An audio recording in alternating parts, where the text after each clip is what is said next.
I always thought I knew what love was, but nothing, absolutely nothing prepared me for what I felt the day I held him in my arms for the first time. That tiny, fragile body, struggling to breathe, his little lips trembling, his gaze lost somewhere between life and sleep. In that instant, something inside me changed forever. I made a silent promise right there, that I would do anything to see him smile. Anything. Before I continue, I want to thank this channel for sharing my story. And I'd like to ask you to support this channel by subscribing and liking this video. Also, leave a comment telling us which city you're watching from. And now, I'll continue. Back then, I didn't have much.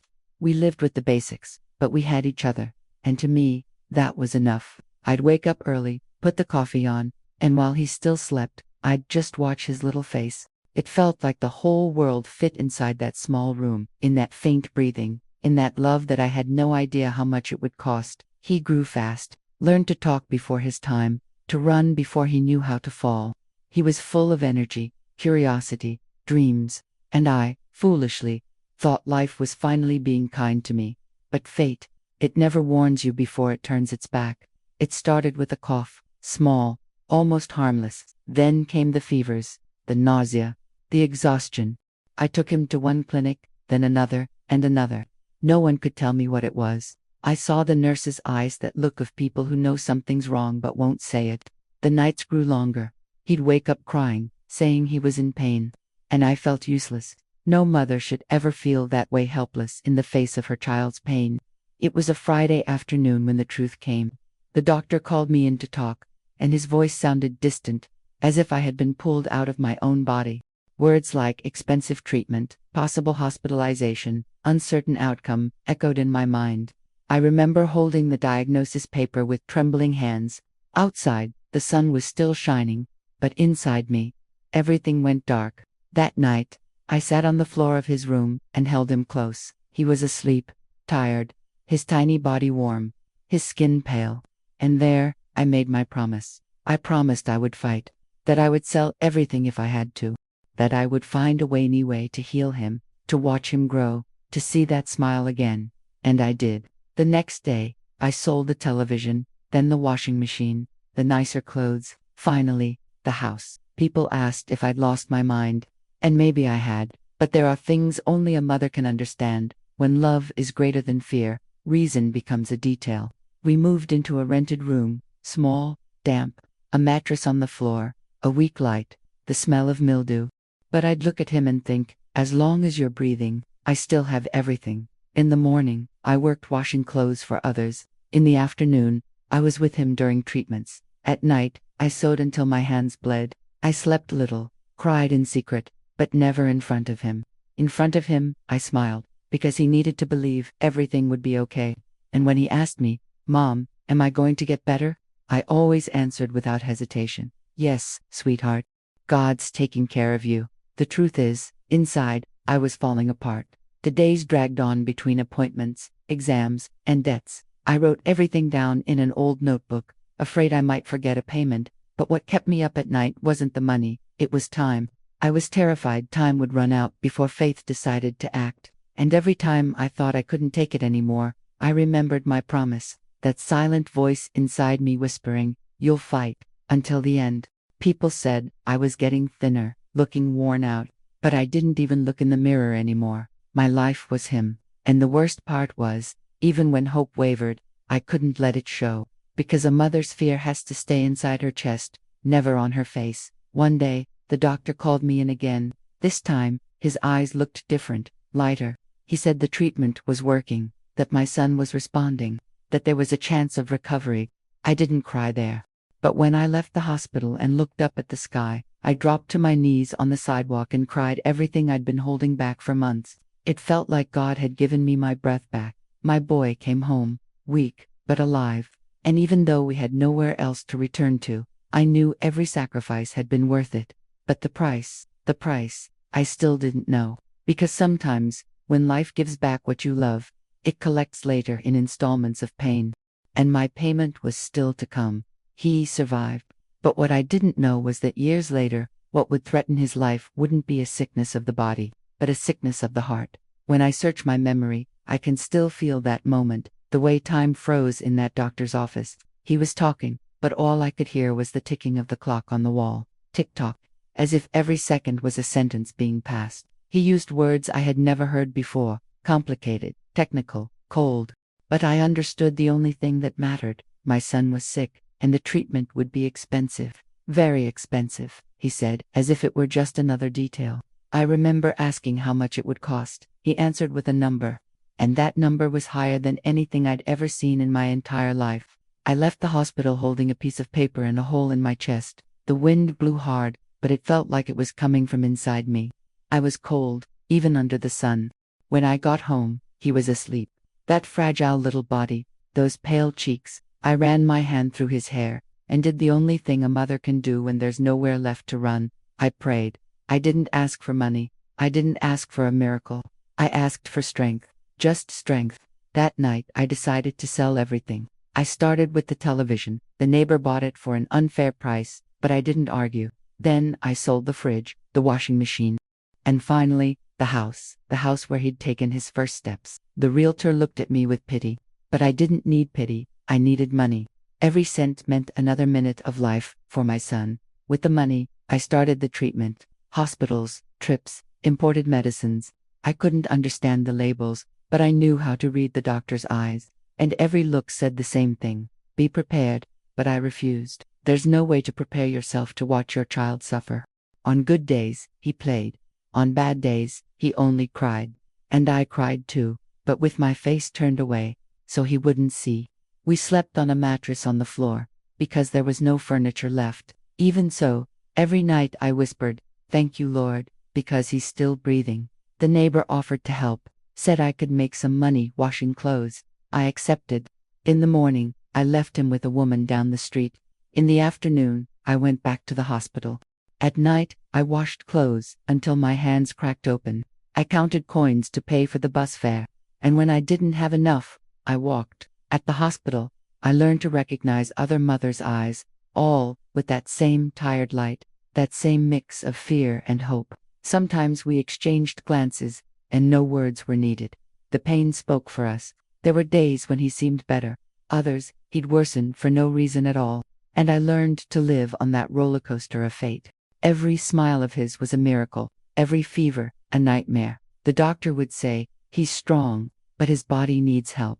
And I'd think, "His body may be weak, doctor, but the love I feel for him, there's no cure for that." Once, at the hospital, a nurse asked me, "Don't you ever get tired?" And I said, "Mothers don't get tired. We just fall apart once our children are asleep." She smiled, her eyes glistening with tears. Maybe she was a mother too. The bills started piling up. The money from the house was gone. Collectors knocked on the door. But I had nothing left to give, only promises and faith. One day, the doctor called me in again. His tone was serious. He said the treatment would have to be intensified, and it might not work. I stayed silent, looked down at the floor and said only, "Do whatever it takes." I signed papers without really understanding what they said. All I knew was that my yes might save his life. In the weeks that followed, he was hospitalized. Days went by without him speaking, just staring at the ceiling. And I stayed there, beside his bed, holding his hand, trying to pass on a bit of the strength I pretended to have. One night, the monitor beeped louder. Doctors rushed in. They told me to step outside, and I stood there, in the hallway, listening to the sounds no mother should ever have to hear. I prayed on my knees. I promised God that if he let my son live, I would dedicate the rest of my life to doing good, to caring, to serving. Minutes later, the doctor came out. He smiled and said, "He's responding," and I collapsed. I hugged that white coat as if it were an angel itself. I never even learned his name, but I'll never forget that moment. In the days that followed, my son began to recover. Slowly, but steadily, color returned to his face, and his smile, faint but real, came back. The doctor told me, if he keeps improving like this, he's going to make it. I wanted to believe it, and I did. When he was finally discharged, he was so thin, but alive. And when I saw him walk through those hospital doors, I felt like the whole world fit inside me again. But I knew the bill was still coming. Debts, promises, and a kind of exhaustion no medicine could cure. Sometimes, at night, while he slept, I'd look at him and think, it was worth it. even if the price had been everything I owned. Because love, in the end, is just that, giving everything, even when the other person will never know how much it cost. He got better, and for a while, life finally seemed to breathe in peace. But peace, oh, peace is treacherous. It was just when I thought I was safe that fate reminded me, a mother never stops paying the price of love. He came home with a weak body, but his eyes were full of light. And I came back empty. Empty of possessions, of strength, of rest, but with a grateful heart, because he was alive. The hospital had taken everything: money, time, hair, hope, but it gave me my boy back, and that was enough. During those first days, I barely slept. Any sound, any breath out of rhythm, made me get up. I'd watch his chest rise and fall. The fear of losing him still lived inside me like a shadow. We were living in a rented room, a cold cement floor, a single hanging light bulb, and a worn-out mattress. But when he laughed, that place became a palace. I learned to be content with little, with stale bread and watered-down coffee, with the sound of rain seeping through the window, with the silence that only comes when pain starts to fade. He would ask, "Mom, will we have a house again?" And I'd say, "We will, sweetheart. We'll build another one, slowly." But deep down, I knew it would take time. I started working again, washing clothes, ironing, cleaning houses, sometimes 3 jobs in one day. I'd come home with aching feet but a steady heart. The debt notebook stayed in the drawer of the table. Every night, I opened it and crossed out a line. Each line was a victory, a small piece of life finding its way back into place. There were days when exhaustion knocked me down, but one look at him sleeping, and the strength returned. Because that's how we rebuild ourselves, by remembering the reason we fell. With time, he grew stronger, started running again, playing again. He even helped me with chores, and in his smile, I saw the reflection of the miracle God had given me. They were hard years, but beautiful ones too. Years that taught me the value of what truly matters: a hug, health, presence. The rest was luxury. Little by little, I began saving some money. I kept every coin as if planting a seed. It wasn't much, but it was earned with sweat. I called that money the future, his future. With what I managed to save, I paid for a better school, then a technical course, and one day, he got into college. I remember the day I saw him in his graduation gown. That boy who had almost slipped away, now a man, smiling with pride. My heart could barely fit inside my chest. I stood at the back of the auditorium, because the front seats were reserved for the graduate's family. But for me, it was enough to watch from afar. That was always my place, where no one saw me, but where everything existed because I was there. After graduation, he got a job, started hanging out with different people, more educated, more polished, and I thought it was wonderful. After all, every sacrifice had been for this, to see him succeed. With his first paycheck, he brought me a gift, a bottle of perfume. "So you can feel more modern," he said, laughing. I laughed too, not realizing that behind that small joke, an invisible distance had just begun to grow. But that night, as I put the bottle back in its box, I thought only one thing: my son made it. Now, finally, life will be easy. Little did I know, life is rarely easy for those who carry heavy memories. Time went by. His health was strong, his career took off, and pride filled my heart, but loneliness began to grow with it. He left early, came home late. He had plans, parties, friends, and I'd stand by the window, listening to the sound of his car fading away, a sound that seemed to whisper, "It's my turn now." Sometimes I thought about traveling, resting, but there was always a bill to pay, a repair to make, a fear to silence. Life went on, simple as ever, until one day he came home with a different kind of smile. He was in love. He spoke about her with a glow in his eyes, and I, like any mother, was moved. Because watching your child fall in love is like watching him be born all over again. The months that followed were filled with joy. A wedding, plans, dreams. He wanted to start saving money, and of course, I helped. I gave him what I'd kept hidden away in that old notebook drawer, the future I had saved for him. And I thought, that's what we save for. When he got married, my daughter-in-law moved into my house. I liked having them there, their laughter, their presence. But little by little, I began to feel something shift. Small comments, quiet looks, the subtle sense that I no longer belonged. One day he said, "Mom, "You have to understand that I have my own family now." And I answered, "I know, my son. I just don't know where mine went." Then I looked up at the sky and thought, if God helped me rebuild from nothing once, He can do it again. So I kept going, working, planting, surviving. Because, in the end, that's what mothers do best. They start over, even when there's nothing left to start with. I thought I had taught my son how to succeed. I just didn't realize that, along the way, he forgot how to feel. For a long time, I thought the pain was behind us. My son was healed. He had a good job, friends, plans, and for a while, I truly believed that love would be enough to keep us close. But life has a strange way of teaching you that distance doesn't begin with footsteps. It begins with the eyes. At first, all I felt was pride. I celebrated every one of his victories. When he got his first promotion, I cried. When he bought his first car, I felt like I'd won too. It was as if everything I'd done until that moment had finally been worth it. But slowly, that pride began to turn into something else, a feeling I couldn't name. He started to change the way he spoke, quicker, sharper, more impatient. He used to call me every day, then once a week, until the calls turned into short messages. And then, even the messages started taking days to arrive. I tried not to pressure him. After all, he had his own life now, but his silence hurt more than any words could. One day he took me out to lunch with some of his coworkers. I dressed up, even wore the dress he'd given me himself, but when we got there, I realized I didn't fit in. They talked about things I didn't understand, investments, travel, technology, and I sat there quietly, smiling, trying not to seem out of place. On the drive home, he said, "Mom, you really need to catch up with the times." He laughed, like it was a joke, but the tone stayed with me for days. Sometimes I'd look in the mirror and wonder if that was it, if maybe I was the problem, too simple, too outdated. But then I'd shake my head and think, no, there can't be anything wrong with just being who I am. After he got married, things became clearer. At first, they still lived with me for a while. And even after moving out, he and his wife would still visit. But little by little, the visits became less frequent. When they came, they brought expensive gifts, perfume, handbags, kitchen appliances, and they'd say, "So you can feel more modern." I smiled and thanked them.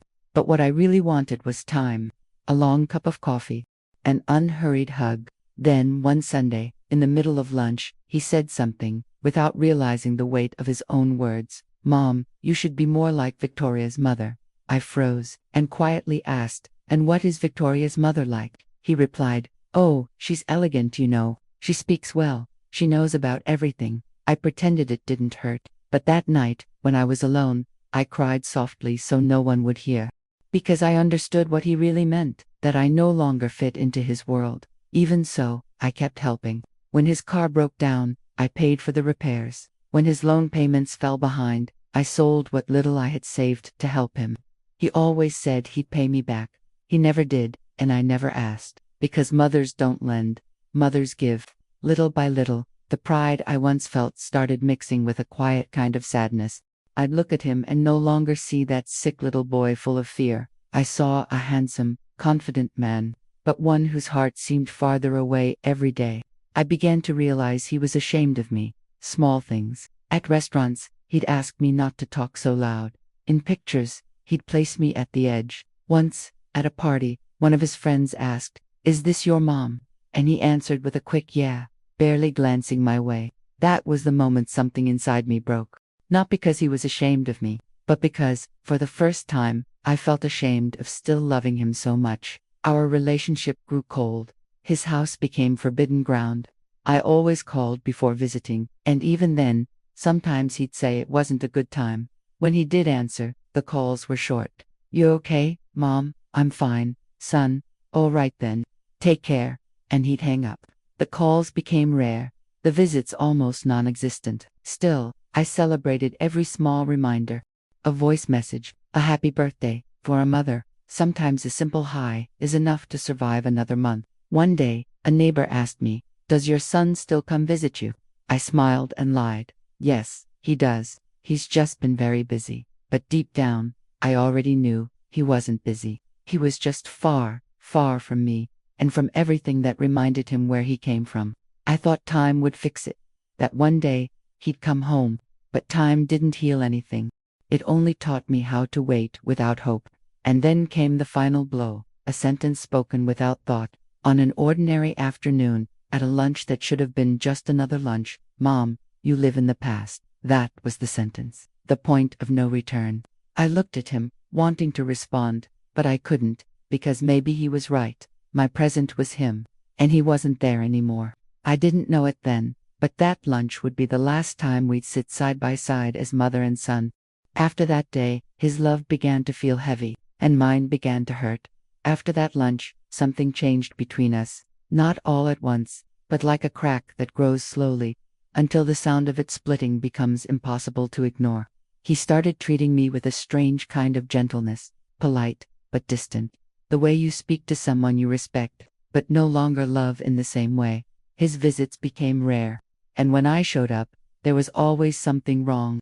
The dog barked too much, lunch ran late, the girls were napping, it just wasn't a good time, always an excuse. I pretended to understand, but inside, it felt different. It felt like I had become an old piece of furniture, still useful, but taking up too much space. When he got married, I thought things would be different. My daughter-in-law Victoria seemed kind at first, polite, gentle, caring, but once I started visiting more often, her smile began to fade. One day, I showed up with a cake, the same one I used to bake for his birthdays when he was little. She thanked me, but left the plate untouched, said they were cutting down on sugar. I smiled, pretending to understand, but deep down, I knew what she really wanted to cut out was my presence. After that, I started calling before I went. She was usually the one who answered. "Hi, Mrs. Elizabeth.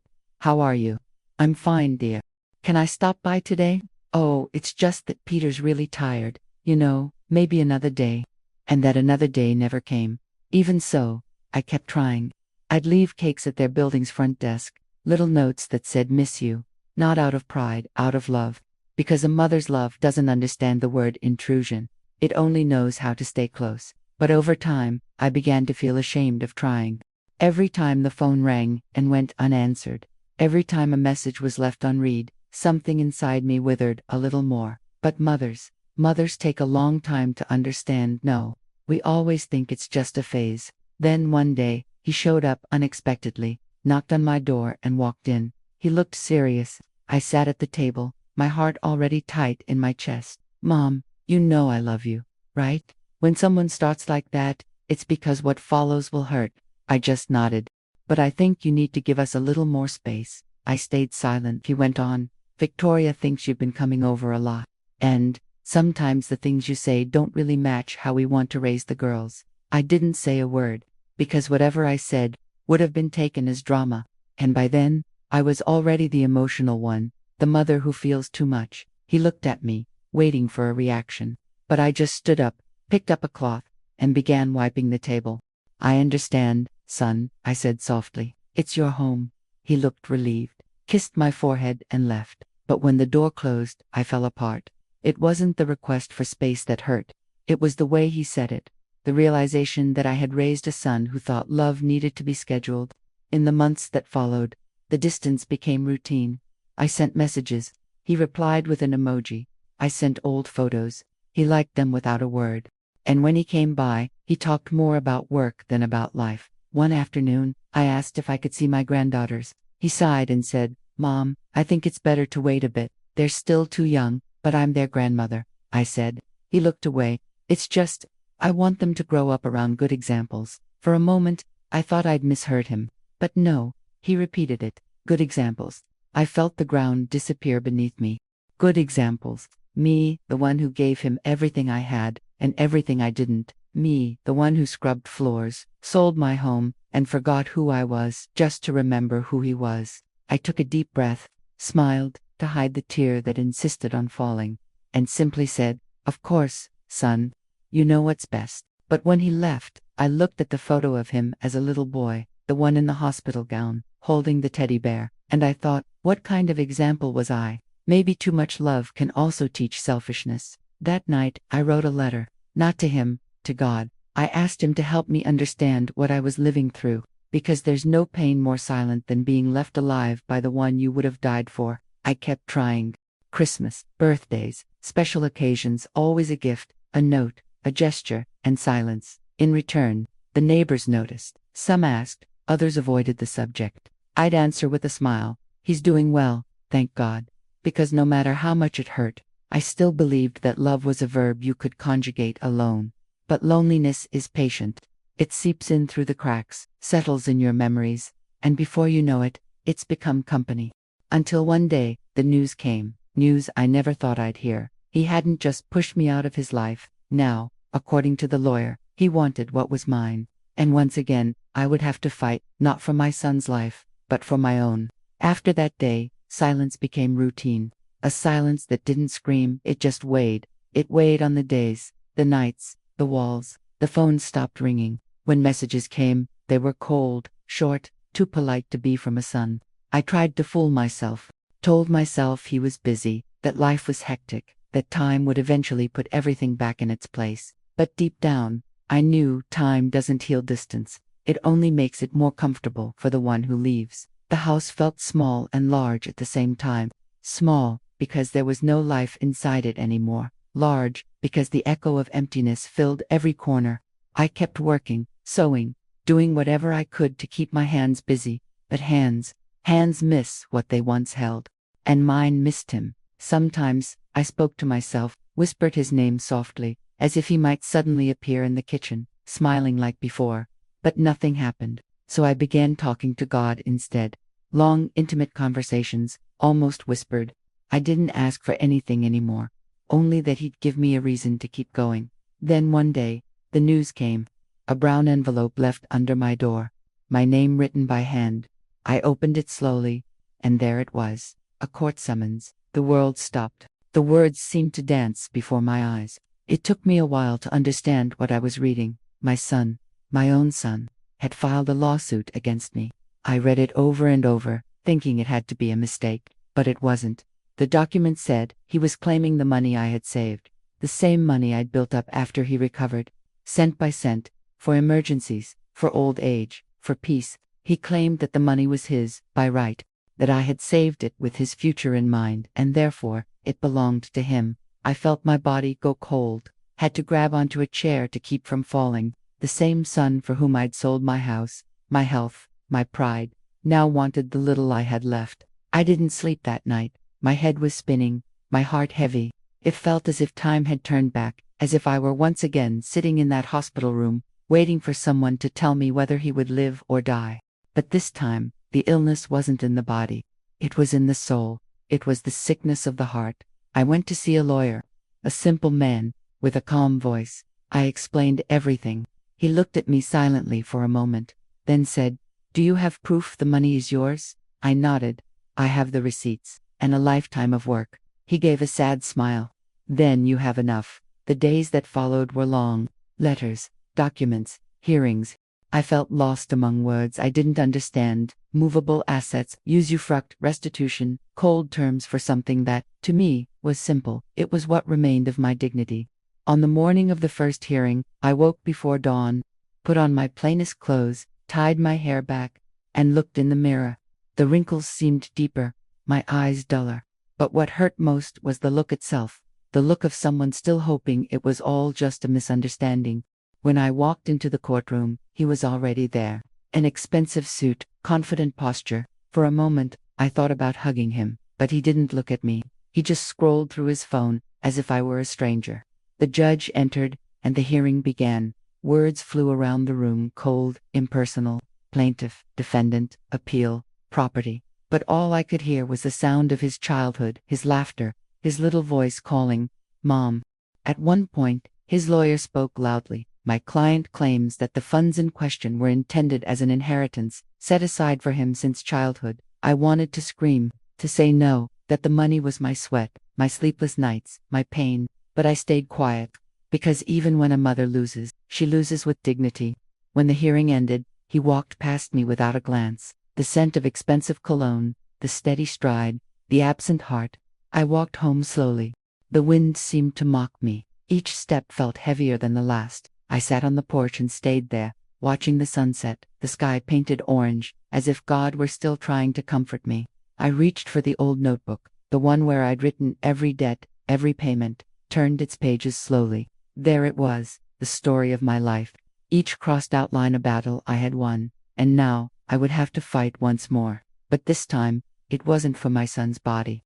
It was for the soul he'd left behind. In that courtroom, I saw the same look I once saw in the hospital. Only this time, the one who was sick wasn't my son, it was love. And once again, I had to decide, fight, or let it die. The day of the hearing arrived, and with it came the same chill I'd felt when I first heard my son's diagnosis. Only this time, the illness was love. I woke before sunrise, made a pot of coffee I couldn't bring myself to drink, put on my simple clothes and the same lipstick I'd worn to his graduations. I looked in the mirror and thought, I'm not going for the money. I'm going for respect. The lawyer picked me up in silence. As I watched the streets pass by the car window, I realized how cruel life can be to those who love too much. All I had left now were memories and the lawsuit. When we arrived at the courthouse, my legs were trembling, but I stood firm, not out of pride, out of faith. He was already there, wearing a suit, well-groomed, smelling of expensive cologne. He looked like another man, the same face, but different eyes, eyes with no memory. For a moment, I wanted to call him by his childhood nickname, but the word caught in my throat. There was no room for tenderness there anymore. The room was cold. The sound of the air conditioner mixed with the tapping of the clerk's keyboard. And I thought, how can love end in a place like this, among papers and stamps? The judge entered, and silence spread through the room. His lawyer began to speak. The words were sharp, technical, impersonal. He spoke of acquired rights, implied donation, emotional property, fancy terms meant to dress up the ugliness of greed. I tried not to cry, but the memories came without asking. I saw him as a child again, lying in a hospital bed, his eyes filled with tears, and me there, on my knees, promising God I would give everything for him, and I did. When it was my turn to speak, the judge looked at me and said, "Do you have anything to declare?" I stayed silent for a few seconds. Then I took a deep breath and answered, "Yes, I do." My hands trembled, but my voice came out steady. "Your Honor, I don't have much education. I don't know the names of laws or clauses, but I know what love is, and love doesn't turn into debt. The money he's claiming is what's left of a lifetime of sacrifice. Every bill carries the price of a sleepless night, a hidden tear, a fear only a mother could understand." The room went silent. The judge watched me with a solemn face, while his lawyer looked down, embarrassed. I went on, "I'm not here to fight. I just want to grow old in peace, knowing that the son I raised with so much effort doesn't hate me for what I gave, or for what I couldn't give." For a moment, I thought I saw him lower his head. But no, he stayed as he was, same posture, same distant look. The judge ended the session and told us to wait for the ruling. I sat there, watching him. He picked up his phone and started typing, as if that moment, our story, were just another item on his schedule. I left the room before he did. Outside, the sun was blazing, but inside me, there was only shadow. The lawyer caught up with me in the hallway. "You were very brave." I gave a faint smile. "Courage is all that's left when you've lost everything else." I walked home slowly, my body tired, my soul wounded, sat on the porch, staring at the empty gate. I thought about everything we'd lived through, every sacrifice, every choice, and I realized that the deepest pain is not losing a child. It's losing them while they're still alive. In the days that followed, I barely left the house. I waited for the judge's decision with the same ache in my chest as someone waiting for the results of a diagnosis. The difference now was that I finally knew the name of the illness: ingratitude. The neighbors would ask if I was doing all right. I'd say yes, because the shame of rejection has a way of silencing you too. One afternoon, the phone rang. It was the lawyer. His voice sounded different, lighter. "Mrs. Elizabeth, the ruling came out." I held my breath. "And you won." I went silent. "The judge recognized that the money came from your own work. He said the case was driven by emotion, not by law." For a moment, I thought he'd made a mistake. I won," I whispered. "Yes, Mrs. Elizabeth, you won." I thanked him, hung up, and just stood there staring at the floor. I didn't cry from joy. I cried from exhaustion, because the law had given me justice, but my heart still ached. That night, I sat on the porch and spoke to God. "Thank you, Lord. But if the price of winning was losing my son's love, then I'd rather keep losing." The wind blew softly, and I understood. Sometimes winning doesn't mean gaining. It means refusing to let pain turn you into the one who hurt you. The justice of men ruled in my favor, but life still had one last reckoning with me. And it would come years later in a pair of eyes just like my son's, only pure again. Winning didn't hurt any less than losing. Maybe it even hurt more, because when the ruling came out, I didn't feel relief. I felt emptiness. A clean, cold, almost respectful emptiness. The lawyer called, excited. He said it was a rare decision, that the judge had praised my composure, had even called my testimony moving. But when I hung up the phone, the house stayed the same, silent, alone, no applause. The justice of men had sided with me, but my heart still whispered, and what about love? Where did it go? I spent the next few days trying to understand what I felt. Pride, sadness, exhaustion, maybe all of it, tangled together in a feeling that doesn't even have a name. I placed the court ruling in a drawer, alongside the old debt notebook and his childhood photo. 3 pieces of proof of everything I'd lived through. The struggle, the love, and the price. The neighbors came by to congratulate me. Good for you, Mrs. Elizabeth. You showed him. But what I wanted most was for there to be nothing to show. I never wanted to be right. I only wanted my son back. In those first days, I waited for his call, maybe to apologize, maybe just to say it's over. But the phone stayed silent. Time went by, and silence became the new normal. Life slowly rearranged itself around the emptiness. I woke up early, made coffee, watered the plants, sewed. Small gestures of survival, each one a quiet way of continuing to exist, even when no one noticed anymore. Sometimes, at night, I still thought about him. I imagined how the girls must look by now, how old they were, what their laughter might sound like, but I never had the courage to reach out. He had made it clear I was no longer part of that story. Once, a friend told me, "You should publish your case, Elizabeth. Let it be an example for other mothers." I smiled. But I thought to myself, I don't want to be an example. I want to be forgotten, because remembering hurts. And so, the months turned into years. 3, then 5, then 7.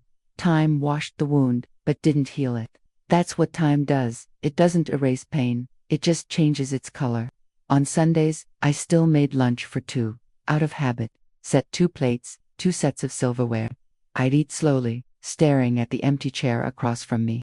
It was my ritual of remembrance, my silent way of still being a mother, even when no one called me that anymore. One day, while cleaning out a drawer, I found a small note. It was from him, many years before his crooked child's handwriting. "I love you, Mom. I'm gonna get better, okay?" I held that piece of paper in both hands and cried. Not the desperate kind of crying, but the kind that comes when you finally understand that love doesn't end. It just changes address. After that, I started going out more. Took short walks, helped care for the neighbors' plants. The world didn't owe me happiness, but I decided to accept it, in the small doses that showed up. On one of those walks, I stopped in front of a store window. A tiny pair of pink baby shoes caught my eye.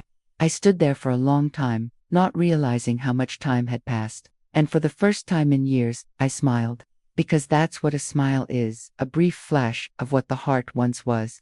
When I got home, I made some tea and sat on the porch. The sky was tinged with pink, just like those little shoes in the window. And there, with the warm cup between my hands, I said a short prayer. "Lord, if there's still room for a reunion, let it come when the pain is no longer revenge, but only longing." After that, something changed, not in life, in me.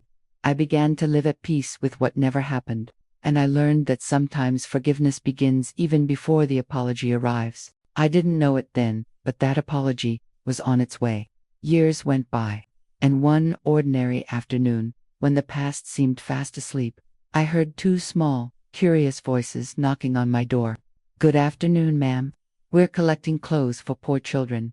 And when I lifted my eyes, I saw 2 faces identical to his. Time is a medicine that doesn't heal. It only lulls the pain to sleep. It doesn't erase anything. It just covers the memories with a thin layer of dust, until we learn to live alongside what once hurt. The years passed like someone walking barefoot slowly, quietly, feeling every stone along the way. My house stayed the same faded blue gate, the same fern pot on the window, but everything inside me had changed. I learned to speak less. To be content with the bird song, with the smell of fresh coffee, with the touch of sunlight on the porch at the end of the afternoon. Loneliness stopped feeling like punishment. It became routine, company. I started sewing for others again, tiny baby clothes, dish towels, patchwork quilts. I didn't earn much, but it was enough to keep going. Sometimes, the radio played old songs, the kind I used to listen to when he was little. I'd turn it off quickly. Not out of anger, but because some memories still bleed, even after they've scarred. On Sundays, I went to early mass, always sat on the same pew, at the back. The priest already knew my name. Sometimes he'd give me a quiet smile, like someone who understands that some pains don't need words. Afterward, I'd return home and make lunch. Even when I was alone, I still set 2 plates, old habit, or maybe hope, disguised. The neighbors would tell me I should travel, get away for a while. But my world was there between the gate and the porch, between the past and my faith. Every now and then, someone mentioned him. I saw Peter on TV. Elizabeth, he got promoted, didn't he? I smiled. Yes, he did. He's always been very capable. And inside me, a mix of pride and longing would visit. Pride, because he'd made it. Longing, because I was no longer part of his victory. With time, even the tears became rare. Crying too much wears you out. And there comes a point when the body learns to save what's left of its pain. I started writing letters I never sent. About the day, the flowers, the backyard. I kept them all in a shoebox, as if someday time might return them to me, in the form of peace. One day, looking in the mirror, I noticed my hair had turned whiter. My hands, slower. But the eyes still held the same sweetness they had when he was a child. And it was those very eyes that fate chose to witness the unexpected. It was an ordinary afternoon, the sky overcast, the smell of rain in the air. I was sewing on the porch, the radio playing softly, when I heard gentle knocks at the gate. 3 of them, curious ones. I stood up slowly, wiping my hands on my apron. When I opened the gate, I saw 2 girls. They couldn't have been more than 9 or 10, identical. 2 little ones with the same brown eyes I had seen once before. One of them smiled. "Good afternoon, Mom," the other added. "We're collecting clothes for poor children. It's for a school project." I went silent for a moment, not because of what they asked, but because of their faces. They were identical to his. I felt my heart stumble. My breath grew shallow, but I hid it well. I smiled. "Wait just a moment. I think I have a few things." I walked back inside, trembling, opened the wardrobe and grabbed some clothes I no longer wore. But what trembled in my hands wasn't the fabric. It was time itself. 10 years of silence sewn into every button. When I returned to the porch, they were admiring the garden. One of them pointed to the fern and said, "My mom used to talk about this plant. She said a very kind lady on this street had one just like it." The other laughed, and that she made the best cakes. The world spun. My knees went weak, but I held myself together. I handed them the clothes and only said, "Tell your mother that." It was a pleasure to help. They smiled, thanked me, and left, skipping away with the innocence of those who don't yet understand the power of coincidence.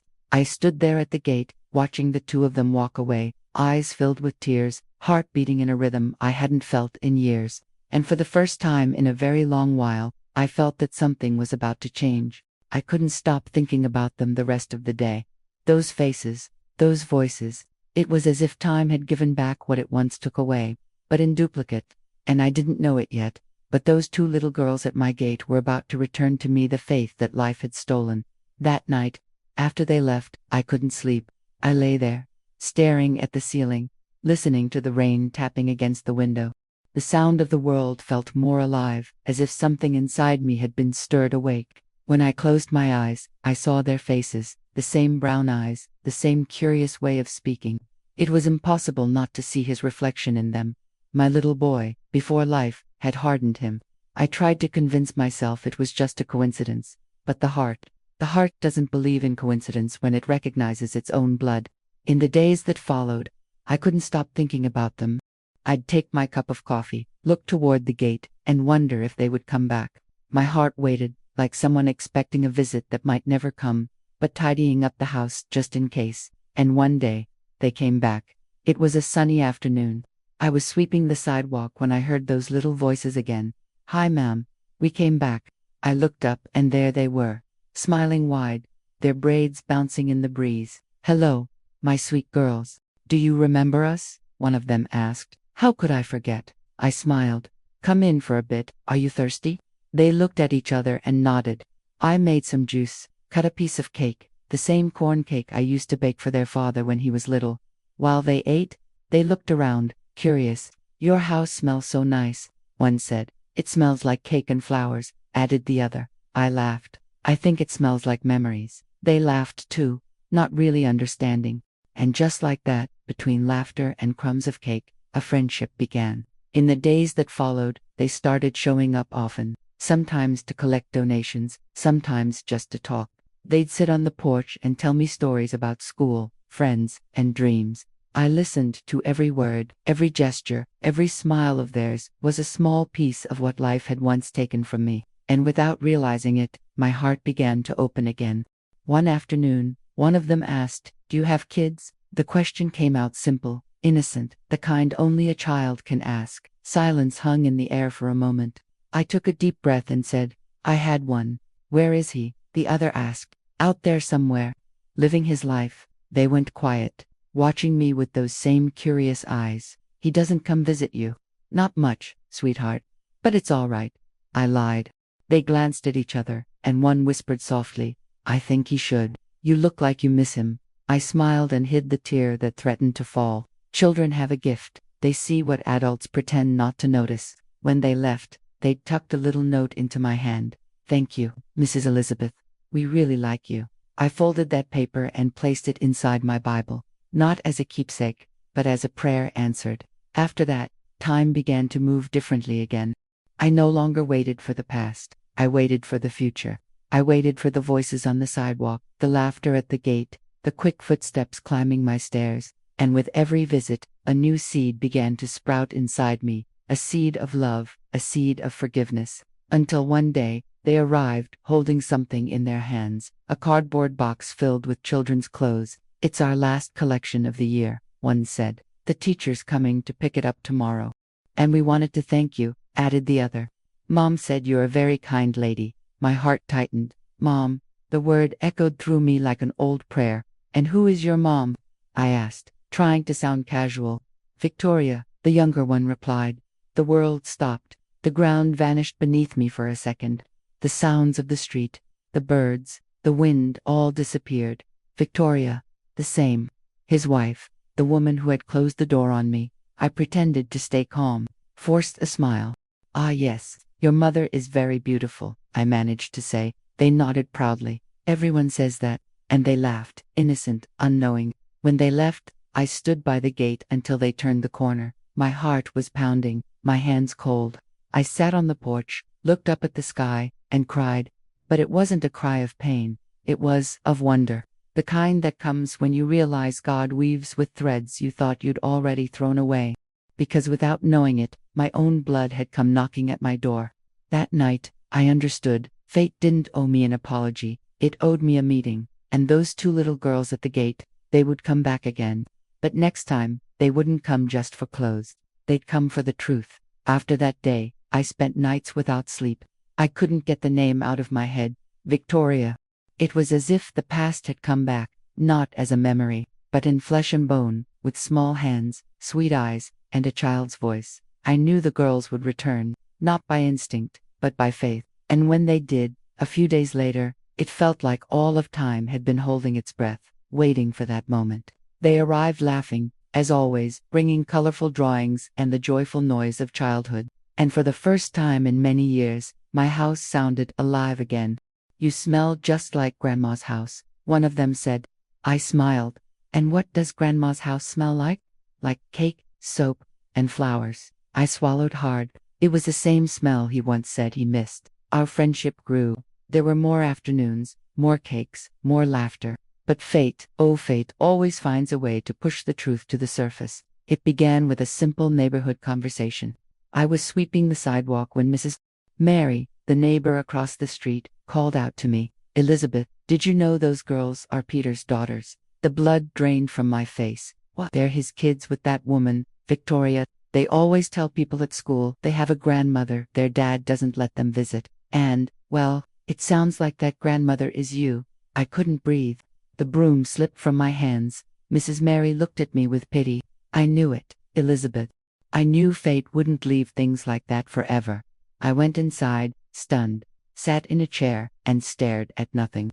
Her words echoed in my head like a distant bell. A grandmother their father doesn't let them visit. Deep down, I already knew. I'd always known. But hearing it aloud was different.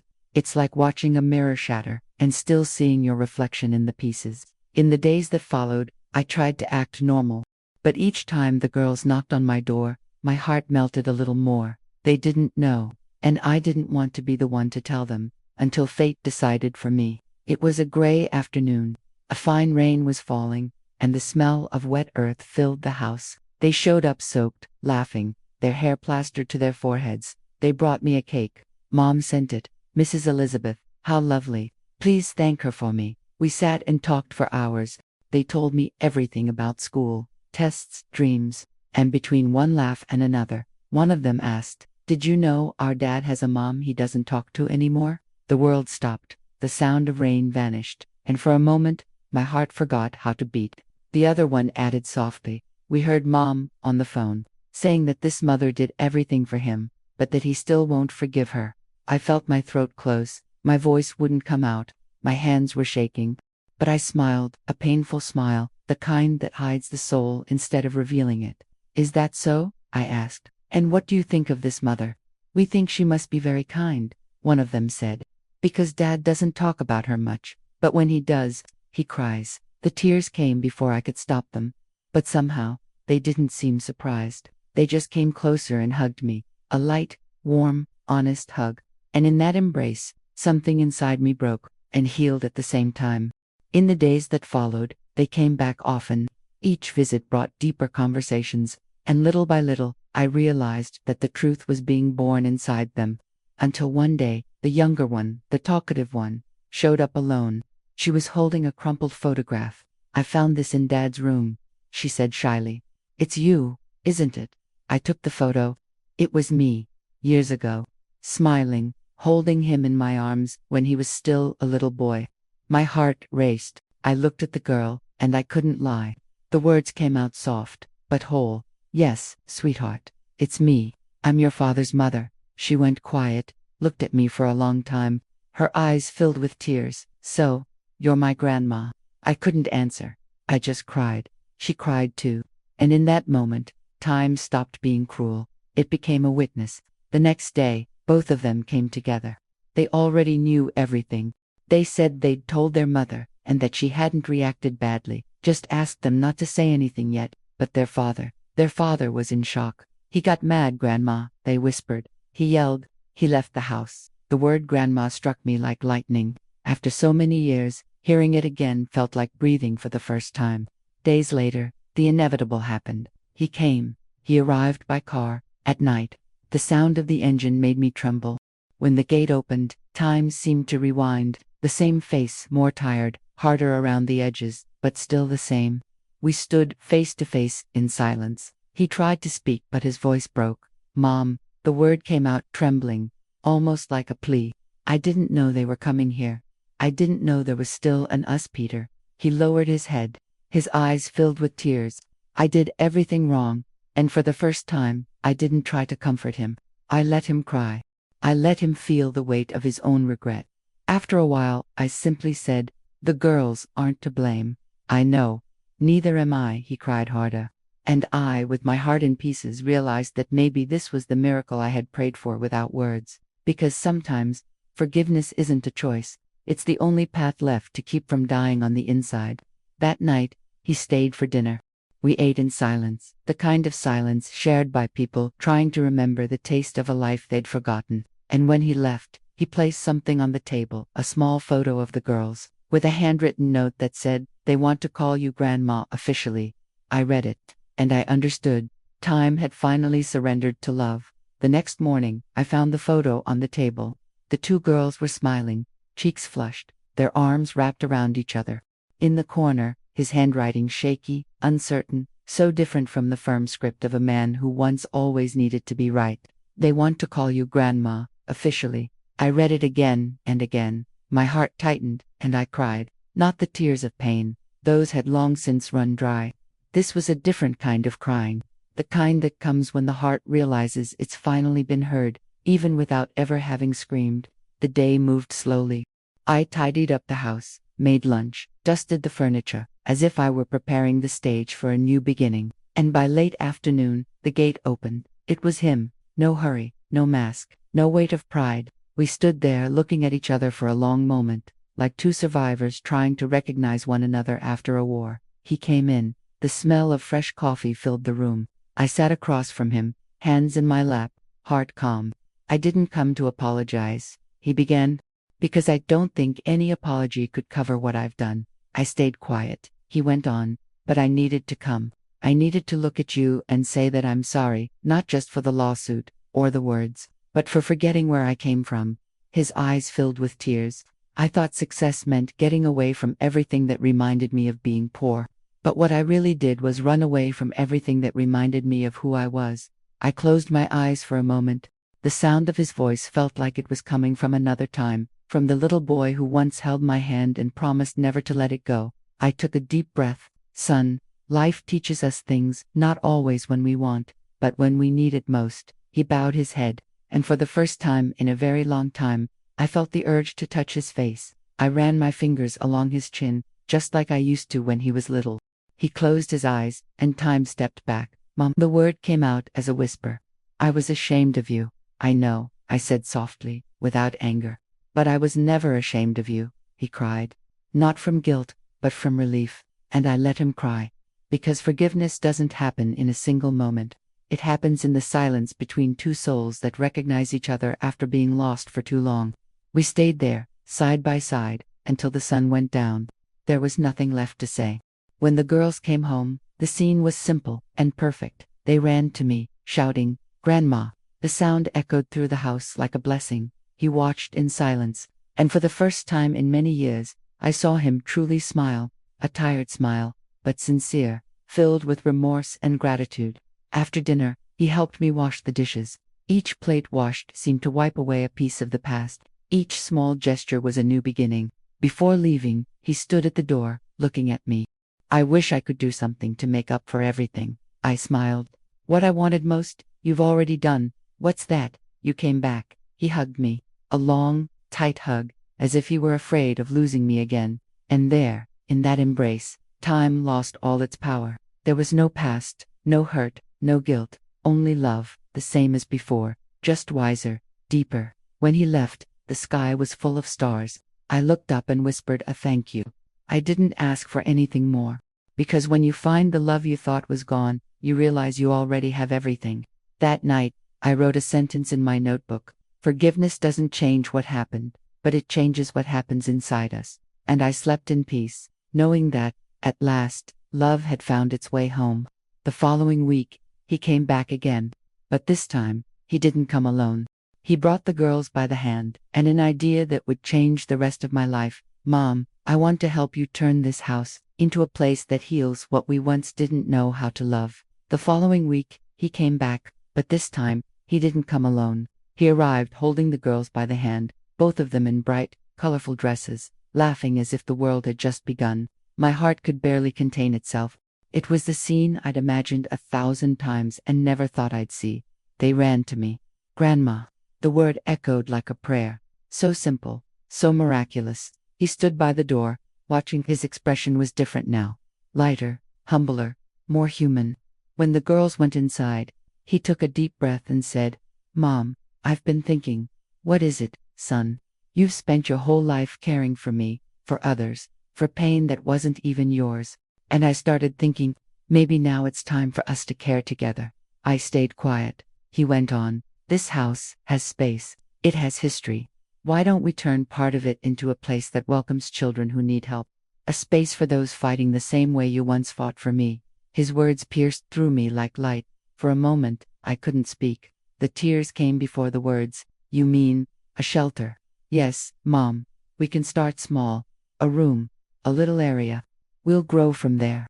The girls already said they want to help. I looked at them. Their eyes were glowing. "We can help take care of the kids, Grandma," they said together, laughing as they wrapped their arms around my legs. A warmth rose in my chest. It felt as if, finally, Everything made sense. The house that had once been a place of tears would now become a shelter for hope. The same rooms that had witnessed loneliness would now echo with laughter. That afternoon, we moved furniture, swept the floors, opened the windows. The sunlight filled the house for the first time in years, not the light from outside, but the one from within. He helped paint the walls. The girls taped their drawings to the corners. Each brushstroke was a healing, each giggle a prayer. By the end of the day, we were all exhausted, covered in paint, but happy. We sat on the porch and watched the sunset together. The sky, streaked in shades of orange and pink, seemed to be celebrating with us. He looked at me and said, "Mom, I never really understood what you were trying to teach me, but now, I think I do." "And what was that, son?" He smiled. "That love isn't what we say, it's what we do, even when no one's watching." I hugged him, a long, quiet hug. And in that embrace, I felt that life had finally come full circle. In the months that followed, we began welcoming the first children. Some were sick, others abandoned, and others simply lost in the middle of the world. But all of them had the same look I knew so well, the look of someone who just needs to be loved. The girls became my little helpers. They organized toys, painted posters, made up names for the rooms, and the house, once so silent, began to echo with the most beautiful sound of all, the sound of hope. Sometimes, at night, I'd walk through the hallways and listen to the calm breathing of sleeping children. Every breath was a miracle. Every sigh, a reminder of the little boy who once fought to stay alive. One evening, he said to me, "Mom, when I was a kid, you saved me. Now it's our turn to save others." I smiled. "Not quite, son. No. We don't really save anyone. We just hold their hand until they can walk on their own." He looked at me in silence. Then he laughed softly. "Yeah. I think I finally understand what real love is." And I thought, yes, you do. You finally do. The years went by once again, but this time didn't take anything away. It only gave. The girls grew up, and what began as a small idea became a home full of life. And when I look at them now, I see what happens when love doesn't die, it multiplies. Time passed again, but this time, it didn't take anything from me. It only gave. It brought laughter echoing through the halls. It brought children's voices calling, "Grandma Elizabeth." It brought the smell of cake, of soap, of flowers, all blended with the sweet scent of life beginning again. The girls grew up. They became beautiful women, strong, generous, full of light. And the shelter, that small dream born from a simple act of forgiveness, became a real institution, with a name, a registry, open doors, and hearts overflowing. They run everything now. They're the ones who welcome, who plan, who dream. And sometimes, I just sit on the porch, watching life move by, like someone quietly watching the wind play with the leaves. Peter changed too. He comes whenever he can, helps with the drives, tells stories to the children, and when he looks at me, there's no more distance in his eyes, only a quiet tenderness, the kind that comes when regret turns into love. Sometimes he asks, "Mom, do you still think about everything that happened?" And I answer, "I do, but it doesn't hurt anymore. Because remembering isn't the same as bleeding." He smiles, and I know he understands. The house now has too much life to hold any silence. There are toys scattered around, laughter in the rooms, and walls painted with drawings the children make. On one of them, someone wrote, in crooked letters, "Love lives here." Every time I pass by and read it, I smile, because it truly does. On quiet afternoons, I sit on the porch with my old notebook in my lap, the same one where I once wrote down debts, pains, and prayers. Now, I only write gratitude. Sometimes I jot down phrases that aren't even mine, just memories that come to visit. I healed his body, and love healed both our souls. The girls say that when I'm gone, the shelter will go on. They've already chosen the final name, Luz do Caminho, the Light of the Way Institute. They say it's to remember me. But I know it isn't about me. It's about what love can do when we refuse to give up. At night, before I sleep, I hear the street growing quiet, laughter fading, wind brushing against the curtains, and I think of everything I've lived, the pain, the loss, the injustice. It was all part of the path, all part of the learning. And now, looking at the sky through my window, I finally understand what God was showing me back then, when I thought He had forgotten me. A mother's love doesn't end when her child forgets. It only changes shape, it spreads, it takes root where there once was desert. and it blooms in those who still know how to love. Now, when I see my granddaughters hugging a new child, or hear someone calling my name down the hallways, I know it was all worth it. Every tear, every fall, every new beginning. Because love, true love, doesn't ask for anything in return. It only asks for a place to keep existing. And here, it does. If you made it this far, maybe you thought of someone who also gave everything and was forgotten. This story is for you to remind you that justice may take time, but love always finds its way back. And if you believe that, share this story, subscribe to the channel, and if you've been through something similar, tell me in the comments. Because here, every story is a hug for those who've ever had to start